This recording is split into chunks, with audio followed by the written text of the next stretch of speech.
নীলফামারীর সৈয়দপুর রেলওয়ে কারখানায় চলছে কোচ মেরামতের কাজ। ঈদুল আজহায় রেলযাত্রীর চাপ সামলাতে এবারও ১২৭টি লক্কর ঝক্কর কোচ মেরামত করে চলাচলের উপযোগী করা হচ্ছে।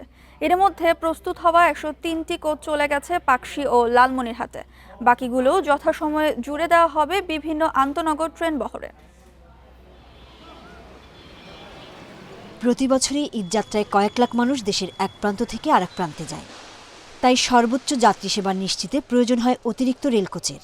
আর এই বাড়তি বগির যোগান দিতে দেশের বৃহত্তম সৈয়দপুর রেলওয়ে কারখানায় চলছে কোচ মেরামতের কাজ।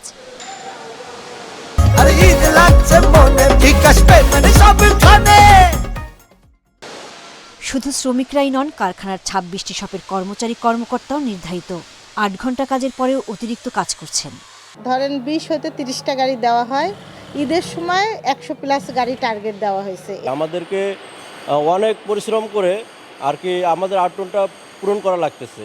আরটু যদি আমাদের লোকবল থাকতো তাইলে পরে আমাদের শ্রমটা আর কি কম হইতো। কাজের চাপ বেশ বেড়ে গিয়েছে, এমনকি আমরা শুক্রবারে আমাদের হলিডে কাজ করা হয় এবং পার্মানেন্ট যারা স্টাফ রয়েছে তাদের ওভারটাইম চলতেছে। এরই মধ্যে এখানে প্রস্তুত হওয়া ১০৩টি কোচ চলে গেছে পাকশী ও লালমনিরহাট রেলওয়ে বিভাগের কাছে।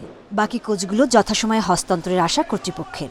৩খানা কোচ আউটরান হয়েছে। আগামী ৯ কর্মদিবস রয়েছে। এই ৯ কর্মদিবসে বাকি কোচগুলো প্রায় ২৪টি কোচ এটি আউটরান দিতে আমরা সক্ষম হব ইনশাআল্লাহ।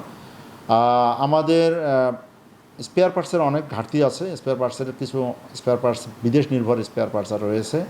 সেই স্পেয়ার পার্টসের ঘাটতি কাটিয়ে আমাদের এই সক্ষমতা অর্জন আমাদের জন্য আসলেই দুরূহ।